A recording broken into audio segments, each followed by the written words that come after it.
Now, the greatest radio shows of all time. Suspense. The Shadow Node. Washington calling David Harding, Counter Spy. Classic radio theater. The Great Gildersleeve. Fibber McGee and Molly. Dragnet. Gunsmoke. The Lone Ranger. Now, step back into our time machine with your host, Wyatt Cox. Good evening, friends of the Inner Sanctum. The Signal Oil program, The Whistler, broadcast on the west coast of the United States 70 years ago, May 11th, 1952. This episode of the program is entitled A Matter of Odds. Pucker up the old lips, why don't we? And now stay tuned for the mystery program that is unique among all mystery programs. Because even when you know who is guilty, you always receive a startling surprise at the final curtain. In the Signal Oil program, The Whistler.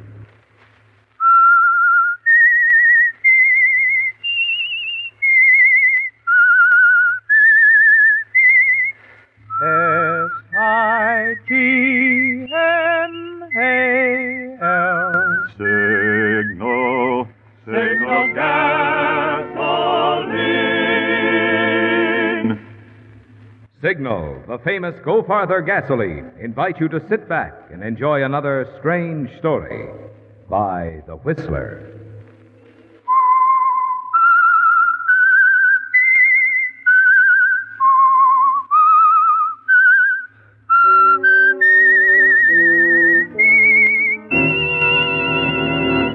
I am the Whistler, and I know many things, for I walk by night.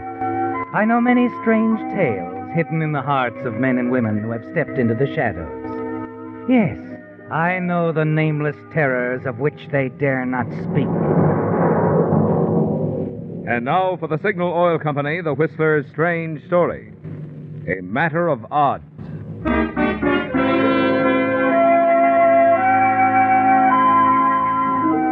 It was a matter of odds from the beginning, because that was the way Danny Atkins lived, by the odds, a betting chance. But he played safe, carefully figured the odds in Danny's own favor. It was that way right now, in a dimly lit back street in Panama City.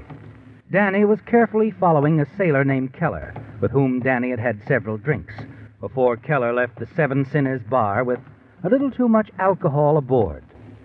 Then 2 blocks in an alley later it happens. Up ahead, a dark figure leaping forth, an exchange of blows, and then Danny running forward. I'll get him, Keller. Attaboy, Danny. Okay, mister, I had enough. Let me go. Try to jump my pal, will you? Let me go.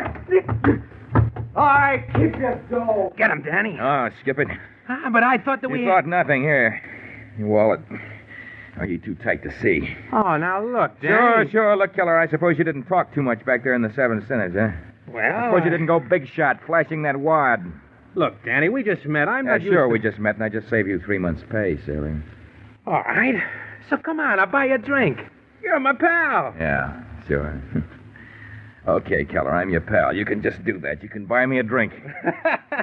Anywhere you say, pal. Any place in old Panama City.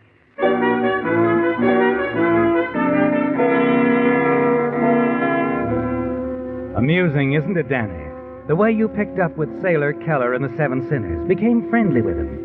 He showed you a picture he had taken in Tokyo, and you even showed him an old snapshot of yourself when you were a high school baseball star. And all the while you were figuring the odds, weighing how much bigger Keller was, how drunk, how much of a protest he'd put up verbally and physically. Someone else jumped in, and now you emerge as a hero instead of a villain. But as you enter another bar, the Blue Moon, you tell yourself that it isn't over. Not yet. The Blue Moon here's as good a place as any. Hey, even know somebody in here. Hiya, Francie. Hey, take it easy, Keller. They'll toss us out of here. Hey, who's your friend, sailor? Danny boy? He's just Danny boy, sweetheart. Don't you go getting too well acquainted. Don't worry. Well, ditto. Hey, I'm not so sure I want to sit at the same table with him. Oh, come on. He's my pal. Just saved my neck. Okay. Here we are. Sure, my pal. Quite an athlete, too. Show Francie that baseball picture of you, Danny boy. She isn't interested. Go on. Hey, waiter, a round of drinks for my friends here, huh? Joey! Hey, Joey, got a customer for you. Huh? Who's Joey? Ticket vendor. You heard of the National Lottery. A lot of dough gonna be changed hands soon. Oh, Yeah, sure. really? Hello, Francie. Want to buy some tickets? Well, my friend does, Sailor Keller. Oh, Mr. Keller. All right. How many, sir? I'll take a fistful. Joey, a fistful. A fistful? Hey, look, Keller. Relax, Danny. I feel lucky. Give me lots of threes, Joey. Three's lucky for me. Sure, Mr. Keller, sure. How about 3303? Okay. Buy some for the lady, too? Yeah. Oh, gee, And for thanks. my pal, Danny boy. Oh, no, never mind me. I'm no gambler. I thought you were always figuring the odds, Danny. Didn't we talk about that? Yeah, I said I figured the odds on people, Keller. People, situations. I don't make wild bets. You wouldn't. Okay. It's going to be your loss.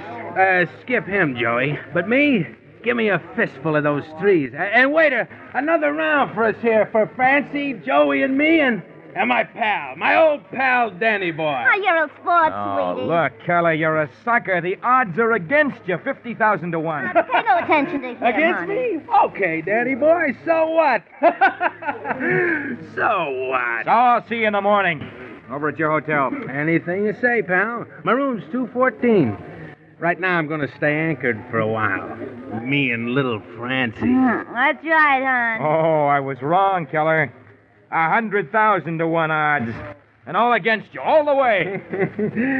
Just bitter. Little old Danny boy is just bitter. Night, pal. Night.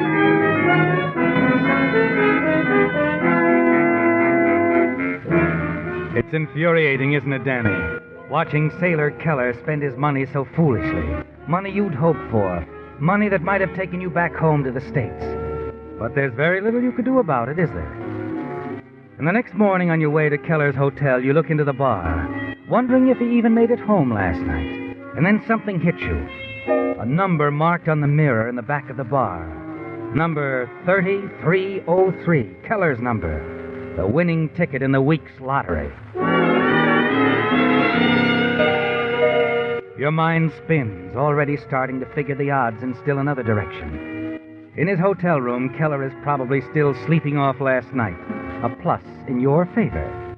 Keller has a gun, and that's a definite minus. But you decide you must get that ticket, Danny. You weigh the odds and decide you'll chance it. You walk up the flight of stairs to the second floor, and down the hall to 214, Keller's room. When you reach there, you're surprised to find his door half open. You enter cautiously. Sailor. Sailor. Sleeping like a baby. It's great. Here are the tickets. Let's see. Now, wait a minute. 3303 is missing. Winning ticket's gone. Francie, she beat me here. That's why the door was open.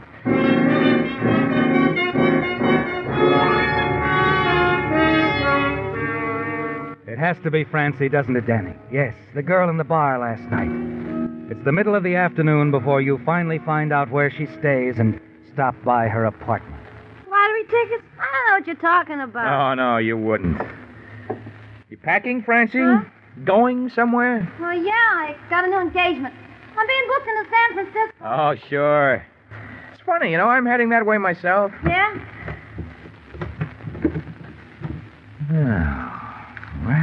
Well, look here, Francie.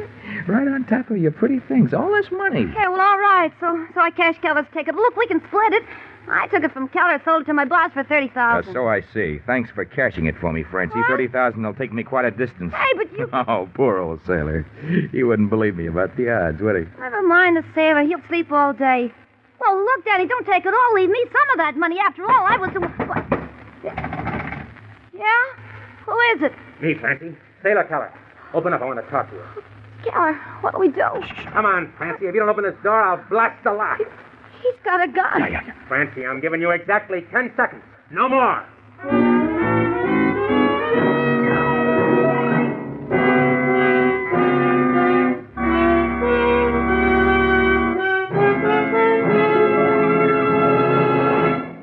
May 11th, 1952, The Whistler on Classic Radio Theater with Wyatt Cox. Let's see, if something costs less, but people are happier with it, that sounds like something to look into, and that's MediShare. Maybe you've heard switching to MediShare to pay for healthcare can save the typical family $500 a month, and that's huge, but it's also true that people are way more satisfied after making the switch, too. The customer satisfaction rate for MediShare is double that of the typical health insurance plan. Double. MediShare works. It's been around for more than a quarter century, and members have shared more than $3 billion of each other's bills.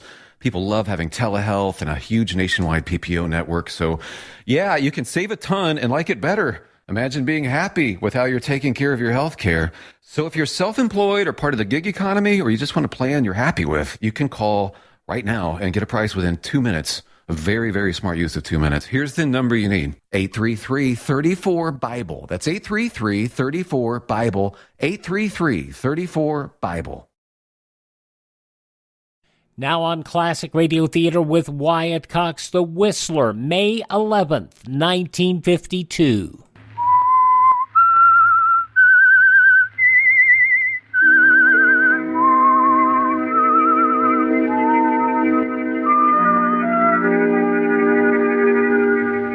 Well, Danny, it was a frightening moment, wasn't it? Trapped in that Panama City hotel room with a furious armed man on the opposite side of the door. The odds were poor then, weren't they? But the window and the fire escape gave you a way out. Once you've given Keller the slip, you hurry to the airport, make airplane reservations for Mexico City under your own name of Dan Atkins to throw Sailor Keller off your trail. At midnight, you take passage on a slow freighter for San Francisco, where you arrive 3 days later. Once there, you relax. Begin to enjoy yourself with Keller's money. You replenish your wardrobe, buy a new sports model car, and start driving north. The odds you always figure seem definitely in your favor, don't they? With little chance of Keller finding you in your old hometown of Trent City. When you arrive there, you pull in at a gas station.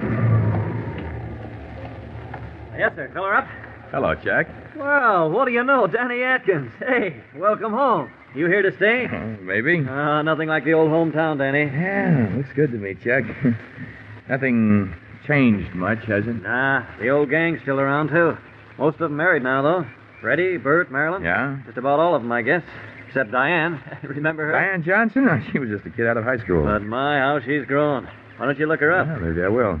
You notice that new ranch house on the left as you came into town, just past the bridge? Yeah, I did. A lot of class. I was wondering. Her old man built the place last summer. Some of that mining property he owned up there in the hills paid off. You're kidding. Nope. Looks like maybe it was a mistake for you to leave town, Danny. He always wanted you to go into business with him. Yeah, I know. Still playing the odds, Danny? Yeah, that's right. What are the odds in you staying on here? Well, right now, Chuck, they look pretty good.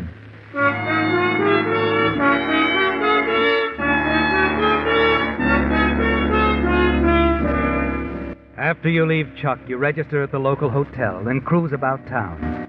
Your old friends are glad to see you, aren't they, Danny? Yes, and you can tell they're impressed.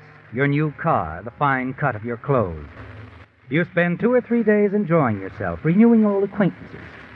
And then one afternoon, you drive to the large ranch house near the bridge, the Johnson place. Danny Atkins. How are you, son? Hello, Mr. Johnson. Well, I'm glad to see you. I heard you were in town. Come on in. Thank you. You're looking fine, Danny. Fine. Thank you, sir. From what I've heard from the folks around town, you seem to have done pretty well for yourself. Oh, I've heard the same about you, Mr. Johnson. Oh, I've been lucky, I guess. I've been lucky, too. Oh, I know better than that, Danny. It's more than luck with you. Good common horse sense, that's what it is. You figure things out. Your dad was like that. Oh, Diane. Yes, sir. Come here, honey. I haven't told her you were in town. Wanted to be a surprise. Wait till you see the look on her face. What is it, Daddy? What's happened? Danny. Oh, Danny. You stare at her, don't you, Danny? Unable to believe what you see. She has changed, hasn't she? Yes, you'd hardly recognize her from the gangling schoolgirl in the blue jeans and plaid shirt you knew years ago. She's really beautiful, isn't she? After you recover from the surprise, the three of you settle down in the den for a pleasant chat. You stay on for dinner. And through it all, you find you can't keep your eyes off of Diane, can you, Danny? And later, the two of you go for a walk along the quiet, tree-lined street. It's wonderful having you back here, Danny. Oh, it's good to be back. You know, I've missed all this, the old town, old friends. We haven't had much time to talk about them, have we? With Dad monopolizing the conversation. I hope he didn't bore you at dinner. Oh, of course not. I suppose you know what's on his mind. Do I? He still wants you to join a firm. Danny, when he does ask you, think it over carefully before giving your answer. It would mean a lot to him. And to you, Diane? Oh, yes. To me, too, Danny.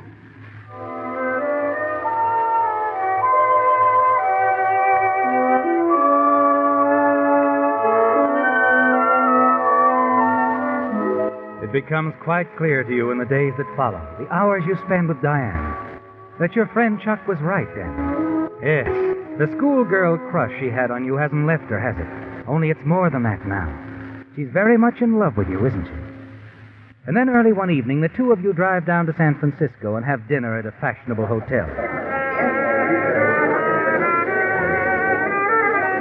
You having a good time, Diane? Of course. But you still haven't told me what this is all about. Are we celebrating something? Yes. I am in your father's firm.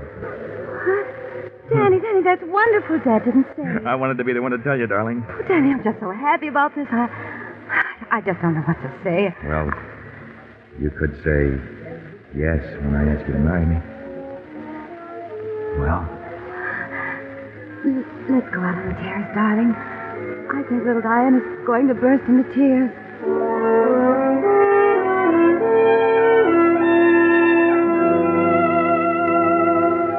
It's all working out just the way you've planned it, isn't it, Danny? And you're looking ahead, aren't you? The day of Mr. Johnson's death, Diane will inherit his interest in the company. And she'll be your wife. You'll control it all. The following morning, you accompany your future father-in-law into the hills to look over his newest project, the abandoned Crofton mine. You catalog each item in your mind. Listen to Mr. Johnson's suggestions. And then you have some of your own to offer. Seems pleased. Son, I go along with those ideas of yours 100%. A lot of angles there I hadn't figured on. Oh, Mr. Johnson, one more thing. About that double cable running from the mine entrance here across the river to the road on the other side. Well, they're pretty worn out and rusty, aren't they? Well, I've already taken care of that, Danny. Gonna have the boys put in a couple of new cables. Well, why? Like I said, they're all rusty. They won't hold up. I mean, why use the cables at all? Well, how else are we going to haul the stuff we take out of the mine here to the tracks across the river? We don't have to cross the river, Mr. Johnson. If we build a road from the main entrance to the new highway a few miles down, trucks could drive from the highway here to the mine on this side. We could load them on this side. Forget about the river. Well, it'd cost a little money, wouldn't it? Yeah, but it'd be worth it in the long run, considering the time saved. Yeah, maybe it's worth that. Doggone it, Danny, that's what I mean. Something as simple as this staring me right in the face and I don't see it. It takes a little figuring, Mr. Johnson. That's all.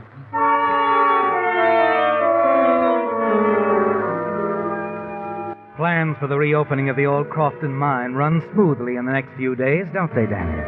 And you find more and more time to spend with Diane. And then one night, something happens that you hadn't counted on. You drop Diane off at her house after a date. Walk back toward your car. Hello, Danny boy. Keller! Get in. Yeah, your sailor friend. What odds were you giving that I wouldn't find you? Look, how did you find me? That baseball picture you showed me in the bar. You forgot it showed your high school in the background. Trent City High. Or maybe you thought I was too high to notice it. Danny, I want my dough. All of it. You don't think I carry it around with me, do you? Then we'll trot on down to the bank in the morning and get it. I don't have it. I've invested it. You know, I was afraid of that, Danny boy. I heard around town that you'd gone into some business deal with a gent named Johnson. Okay, so get it back. Get it back? That's impossible right now. A few months, maybe. I can't wait that long. I'll give you a couple of days. The dough or else. Or else you plug me with that rod, huh? What good is that? Oh, I wouldn't plug you, Danny. Unless I had to. No. Well, then what? The hometown folks might be surprised to learn how you got that dough. That little chick you've been running around with? Old Man Johnson? All your pals? Oh, it's your word against mine. So if you didn't cop the dough, where and how did you get it? They might like to know. Look, Keller, you'll get your money. Sure I will. One way or another. But how do I know you won't tell him anyway? You're good at laying odds. Suppose you figure that one out.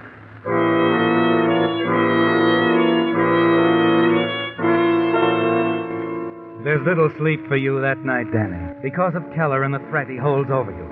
He could ruin everything for you, couldn't he? And the odds are that he will unless you stop him, silence him. The dangerous step to take, isn't it? One you must think over carefully, weigh the facts, the odds. You've made up your mind what to do when he calls you 2 nights later. You arrange to meet him on a quiet road just outside of town. He's standing by his car waiting for you when you walk by. Right on time, Danny boy. That's fine. What's in the shoebox? You wanted cash, didn't you? Yeah. Hold still. I want to make sure you... I don't have a gun. I'll decide that. No? No gun. All right, now how about putting yours away? Makes me nervous. Sure. Why not? Okay, let's have the dough. Open the box. And the conclusion of The Whistler from May 11th, 1952 comes up next. I'm Wyatt Cox. Thank you so much for tuning in to Classic Radio Theater with Wyatt Cox on your favorite station. Radio? Why should I advertise on radio? There's nothing to look at, no pictures. Listen, you can do things on radio you couldn't possibly do on TV. That'll be the day. All right, watch this.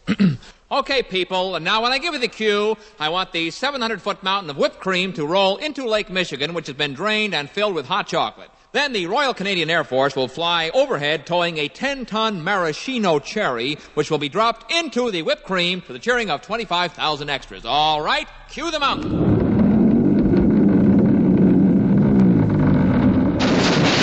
Cue the Air Force. Cue the maraschino cherry. Okay, 25,000 cheering extras. Now, you want to try that on television? Well... You see, radio is a very special medium because it stretches the imagination. Doesn't television stretch the imagination? Up to 27 inches, yes. She was born in a humble shack amidst the lemon groves of Goleta, California. Mommy, don't cry. You know what they say? When life gives you lemons, make lemonade. I was gonna say life sucks, and then you die. But I like yours better. And with that, Alexandra Johnson launched her lemonade stand. Lemonade, nickel a glass. Every day, even during the frigid California winters, a bone-chilling 72 degrees, you could find her. You can have it sour, you can have it sweet. Little girl's lemonade will knock you off your feet. The little girl with the sour brew wanted more, national distribution, franchises, and so she rolled out a well-budgeted advertising campaign. Me and the rest of the dockworkers only drink little girl lemonade. She was made president of the International Sour Drink Association and chosen to give the keynote speech at their convention. You all set with words of wisdom, honey? You know what they say, Mommy. Always advertise so consumers think of your product first. I was gonna say never swallow a lemon seed or a watermelon on your tummy. This fabricated but interesting story is to remind you that it's called advertising and it works. Put your message on this national advertising platform by emailing classicradiotheater@gmail.com. classicradiotheater@gmail.com.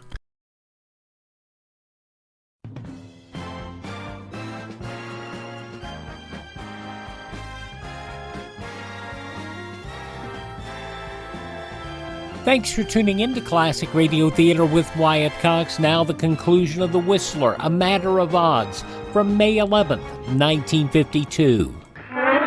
The moment he slips his gun into his pocket, you open the shoebox, and your hand closes over the .38 you've hidden inside. Kelly staggers forward as he's hit. It's a brief struggle. His hands close around your throat. You pull away. Then he falls back and slumps to the ground. You stare at him for a moment. And suddenly you're aware that a car is approaching. You dive into the ditch. A truck, Danny, loaded with townspeople coming home from the barn dance at Fondale. And you recognize the voice of your friend Chuck. Hey, there's been an accident. Yeah, well, let's have a look. Go on. Hey! This guy's been shot, Chuck. He's dead. Yeah. Hey, better go for the police, Jimmy. All right. Rest of us stay here. Wait, what's this in his hand? Part of somebody's shirt collar. Your hand goes to your collar. You realize for the first time that in the struggle, Keller ripped a good part of your shirt collar away. And if you're caught, it will be easy to prove the torn collar in Keller's hand came from your shirt. The odds against you have mounted fast, haven't they, Danny? You decide you've got to make a run for it. There's nothing else you can do. Hey, look! Look over there. Somebody running across the field. Right. Hey, maybe that's the killer. Let's get him, you guys! Come on!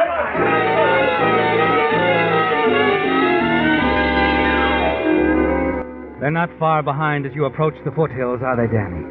And then as you reach the river, you know you're trapped. There's no way to get across. But then suddenly you remember. Yes, the mine cable stretching across the river, not far downstream.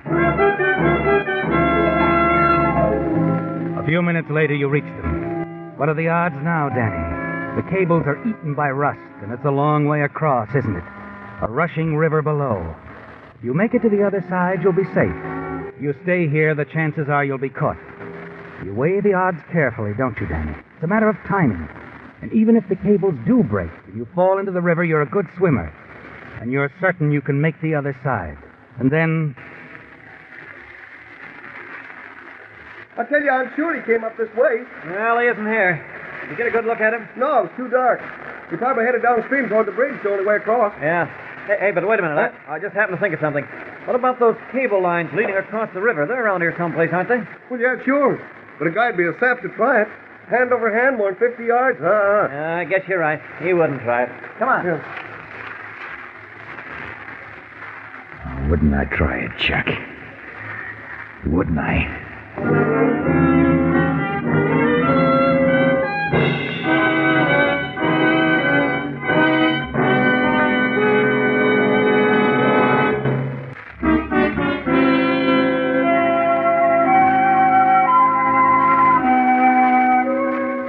A small group of townspeople, shocked by the news of the tragedy, had gathered at the river's edge just below the Crofton mine. High above them at the mine entrance stood Sheriff Delsing and Mr. Johnson, surveying the scene in stunned silence. Presently, the two men approached the edge of the cliff. The sheriff pointed toward the opposite shore. Well, that's where Danny fell, right out there in the rocks. I just don't understand this at all, Sheriff. I don't understand why he was on those cables. Yeah, there's lots of things I don't understand about this either. One thing I'm pretty sure of, though. What's that? Well, according to where he fell, he must have been about a third of the way across when that first cable snapped. I guess he knew the other cable wouldn't hold his weight very long either. It's too bad. That second cable had broken a few feet further in either direction. He'd have landed in the river instead of on those rocks. Probably be alive now. Yeah. Yeah, I can just see Danny. Up there in that cable. He's got a quick decision to make. Keep going or turn back. You know how Danny was about decisions. Yeah, the odds. Always thinking about the odds. I guess this time he took just a little too long to figure them out.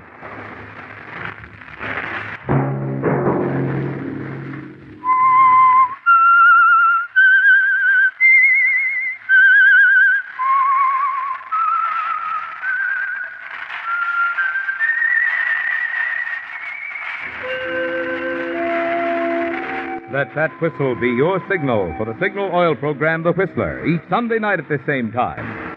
Meantime, Signal Oil Company and the friendly independent dealers who help you go farther with Signal gasoline hope you'll remember, regardless of what gasoline you use, you'll enjoy more miles of happy driving if you drive at sensible speeds, obey traffic regulations, and avoid taking chances.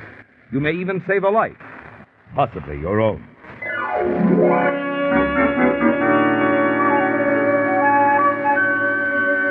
Featured in tonight's story were Bill Foreman as the Whistler, Lamont Johnson, G.G. Pearson, Tom Tully, Bob Bruce, Bill Boucher, and John Shea. The Whistler was produced and directed by George W. Allen, with story by Adrian John Doe, music by Wilbur Hatch, and was transmitted overseas by the Armed Forces Radio Service. The Whistler was entirely fictional. Any similarity of names or resemblance to persons living or dead is purely coincidental. Remember to tune in at the same time next Sunday when the Signal Oil Company will bring you another strange story by The Whistler. Marvin Miller speaking for the Signal Oil Company.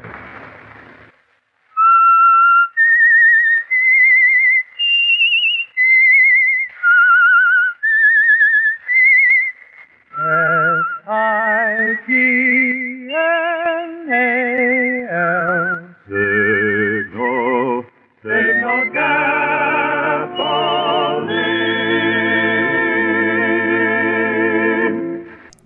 11th, 1952, The Whistler on Classic Radio Theater with Wyatt Cox. Are you suffering with arthritis or osteoporosis?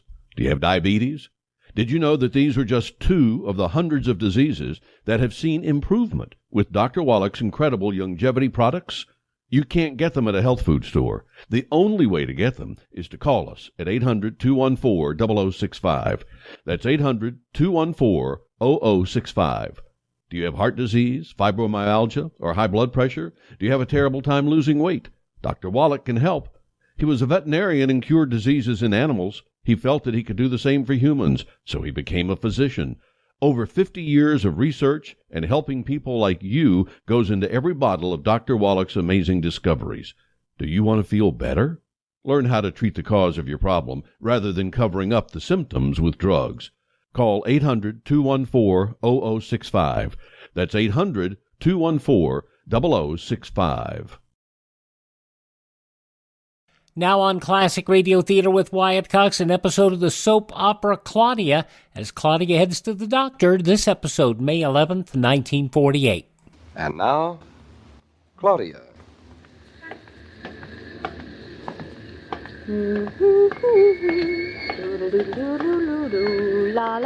Why I ever let you talk me out of taking a cab, I will never know. I didn't talk you out of taking a cab. I talked you into walking. A very subtle deduction. Oh, no hurry. We've got loads of time. I like what you call loads of time. Our appointment with Dr. Roland is in exactly 10 minutes. Why can't women be punctual? Now, don't be so fidgety. We're practically there. Anyway, I can't see why you have to come with me, darling. I intend to have a talk with Dr. Roland about you. He said I should walk a lot. That was 2 months ago. Oh, well. I'll make a deal with you. I won't worry about you if you'll promise to stop worrying about me. Who said anything about me worrying about you? Well, then why all the cabs all of a sudden? And taking my arm when we get to a curb? And why won't you ever let me do anything except nothing? Because you are the lady I love, the mother of my child. Do you mind? All I mind is that I don't want you to go around worrying about me. You have enough on your mind. No, but when it comes to you, it's different. Oh, thank you. You can worry all you like. If I have a cold, I have to go to bed. If I cut my finger, my arm should be in a sling. But, David, there is nothing the matter with me. I haven't got a cold, and I haven't cut any of my fingers. I'm only having a baby. Don't you understand? I had a slight idea that was what's going on. And everybody has babies all the time, for centuries. Chickens have them, cats have them, chipmunks have them. You don't say. So why shouldn't we have them? You don't seem to understand that I'm not worrying. I just want you to be careful. Oh, being careful is such a bore. All right, I'll be as careful as I can be. Within limits. I suppose that's the most I can expect. You know, being in New York today makes me realize how much I love our farm. I love it, too. But a few days in New York will do you good. Oh, I'm not complaining, except my city shoes pinch. Well, here we are at Dr. Roland's, in plenty of time. Through no fault of yours. That's something else about poor Julia. She comes to see Dr. Roland because she isn't having a baby. We come because we are. Oh, David, it's not fair that we should have so much, other people so little. I'll tell Julia that. Now, come on in. It's starting to rain. Hope his waiting room isn't all crowded. I hope not, too. Usually there are at least 10 mink coats sitting around. That's a depressing statistic. Good morning, Mrs. Norton. Oh, hello, Miss Sterling. You're looking fine, Mrs. Norton. Feeling fine. Sterling, this is my husband. Good morning. Oh, yes, Mr. Norton. Mrs. Norton, Dr. Roland will be with you in a moment. Just be seated, please, in the waiting room. Thank you. Oh, my mother's meeting is here, too. Of course. I'll show Mrs. Brown in. Thank you. You won't have to wait long. The doctor is seeing his last patient. That's luck, isn't it? That icicle. Ooh. You'd think she'd scare away the stork. Shh. She's just efficient. I'm glad I'm not married to an efficient woman. Look, we're the only people here. How wonderful. Is this drawing room Dr. Roland's waiting room? With a swanky doctor, a waiting room isn't supposed to look like a waiting room, though. Why not? It would depress the swanky patients. What would? Hello, Mama. Well, it's about time you got here. Don't listen to her, Mama. We just got here ourselves. Hello. I don't listen to her, David. I learned that a long time before you did. Well. You're looking fine, Mother. Why shouldn't I? I've had a little peace and quiet in New York all by myself. Are you two having a good time, ignoring me? Oh, you still here? Hello? Yes, I'm still here. David's right, Mommy. You don't look badly at all. David's always right. This is a plot. Sit down, Mother. Yes, make yourself at home. Mama, have you... I'll bet you've been so busy you haven't missed us at all. How'd you guess? What have you been doing? Lots of things. Such as? I don't see that I have to give you a detailed report of how I spend my time. You don't. But if you insist, I've been dancing and juggling and walking a tightrope over Niagara Falls. Very good. That's telling her, Mother. Oh, you two. If I let you out of my sight 1 week, Mama, you start being independent again. Has she been behaving, David? No. Doesn't surprise me. She thinks it's smart to go on as if nothing were happening. What is happening? That's for Dr. Roland to tell you. Oh, that again. That's all you two can think of. You'd think you and Mama were having the baby. Sometimes I wish we were. It'd be so much easier for us. I'll talk to Dr. Roland about that, too. The doctor is ready to see you now, Mrs. Norton. Oh, thank you. Well, don't go away, you two. And don't talk about me either. We won't. Don't worry. There's a more interesting subject around somewhere, I'm sure. Well, David? How do you think she looks, Mother? Fine. Is she taking it a little easier? Not so you could notice it. You know how she loves to be active. I remember all the rainy Saturday nights when Claudia was a little girl and I went to bed exhausted. Well, right now it's like a series of long, rainy Saturdays for Claudia. It will be for another couple of months. I don't see how. Isn't she awful busy up in the country, getting the house settled without a maid and everything? No, it's always worse when you have a lot to do and you mustn't do it. Days can be very long. Particularly when they're lonesome. You know that, Mother. Everybody tastes it sooner or later. I wish my husband could have known you, David. Thanks, Mother. Well, I don't know what we're being so serious about, do you? Sitting around a doctor's waiting room always makes me serious. Except that we're here for a happy reason. Of course. Actually, I think Claudia's very well. She acts too well. Maybe that's what makes me think she's not as careful as she might be. That child just doesn't seem to realize what having a baby means, does she? Maybe it's better this way. I wonder. Mr. Norton, Dr. Roland would like to talk to you alone. Oh, fine. David, you don't think that... Of course not now. We just said she looked fine, didn't we? It's right through the door on the left, Mr. Norton. Thank you very much. Oh, hello, Mr. Norton. Your wife is in the examining room. She won't be able to hear us. I'm glad to see you, Doctor. I've been wanting to have Good. Sit right down here by the desk. Thank you. I dare say you're concerned about your wife? A little. Nothing specific. You're quite right. There's nothing specific to be alarmed about. And yet... Yes? Mr. Norton, your wife is a completely normal young woman, and everything has gone along beautifully up to this point. The fact that you have sensed some slight change in her condition is a credit to your instinct. Your, shall I say... Just call it love, Doctor. So I think you'd better be perfectly frank with me. I was perfectly frank with Mrs. Norton, too, the last time she was here. She didn't mention it to me. Rather an amazing young woman. The average wife would be apt to coddle herself. Not Claudia. I wish she would. That's exactly the point. What she needs these next 2 months is a good bit of coddling. I want her to take it very easy, avoid exertion of any kind, and follow the diet I've outlined to her. That's quite an order. So I gather. I'm going to see her next week, however, and I have every reason to believe there is no cause for immediate worry. Then you don't think it necessary for us to come into New York, now that we can be nearby in case of an emergency? No reason at this point. As I said, there's nothing urgent. Just keep an eye on her and see that she takes it easy. All right, I'll do my best, Doctor. Don't hesitate to call me if you feel the need. I won't. Is Claudia ready? Yes, the nurse is weighing her now. She'll be out in a moment.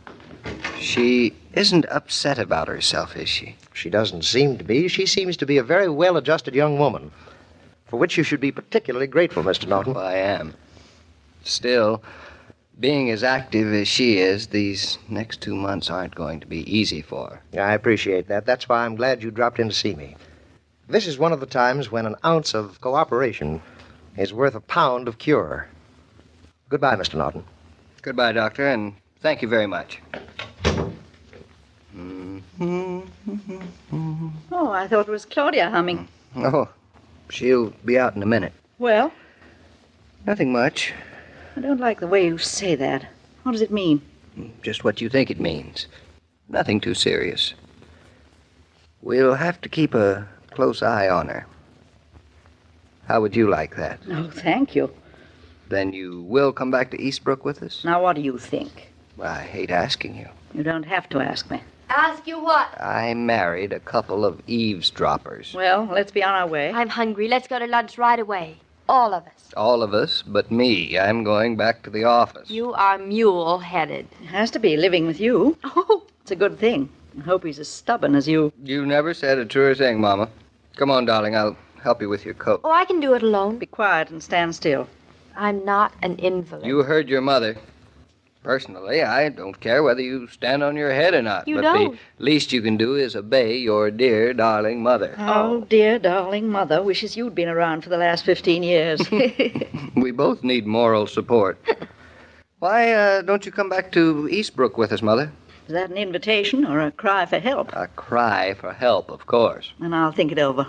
You don't have to do me any favors, Mama. I know it. I come, it's for David. Then you will... Oh, where are my gloves? Can't find my gloves. There they are, under the chair, Clumsy. Here, I'll Too late. get I've them. got them already. Oh, David, don't look like that. I can pick up my own gloves. Well, hurry up now. Mama's gone already. Wait a minute, darling. You're not fooling me. What about?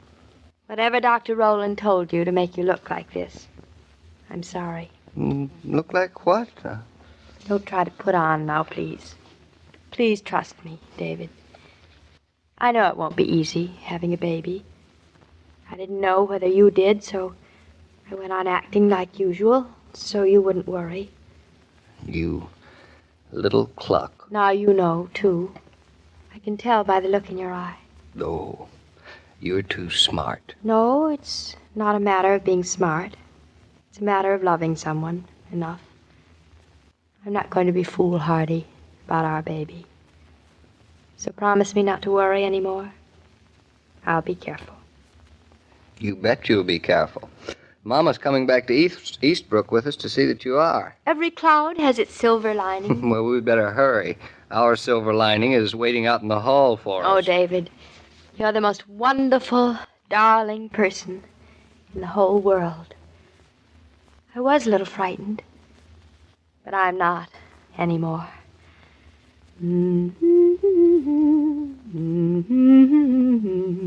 La la la la la la la la la la la. What do you ask for when you're ordering Coca-Cola? Some folks call it Coke, others Coca-Cola. For both are trademarks of the Coca-Cola Company. Both identify the product that invites you to pause and refresh. But always, it's the self-same delicious refreshment. Every day, Monday through Friday. Well, Mr. King, it looks like I'm getting back on that Eastbrook train. And everybody's delighted. When are you leaving? Friday, I suppose. That'll give me time for packing. You mean if that daughter of yours leaves you any time? Claudia and David are staying at Julia and Hartley, so I'll have a little time. At Julian Hartley's, eh? Well, that ought to be amusing. Very. And that's what we'll find out about tomorrow, when Claudia and David spend the night in a mansion surrounded by maids and butlers. May 11th, 1948, Claudia on Classic Radio Theater with Wyatt Cox. Thanks for making us part of your day.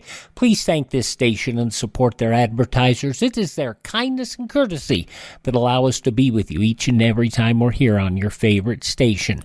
And if you miss a day on this station, you don't have to miss a single show. All of our shows are available through iHeartRadio, Spotify, Spreaker, TuneIn, Apple Podcast, Google Podcast, Amazon, or Facebook. Just search for Classic Radio Theater with Wyatt Cox. That's Classic Radio Theater with Wyatt Cox. You can also find at my webpage, classicradio.stream, all of our social media links. You can find all of our shows on demand, and you can learn more about building a classic radio collection of your own. You can even get in touch with me there, classicradio.stream. Thanks for tuning in. Tell all your friends the great radio shows are right here at this spot on the dial. Classic Radio Theater with Wyatt Cox on your favorite radio station.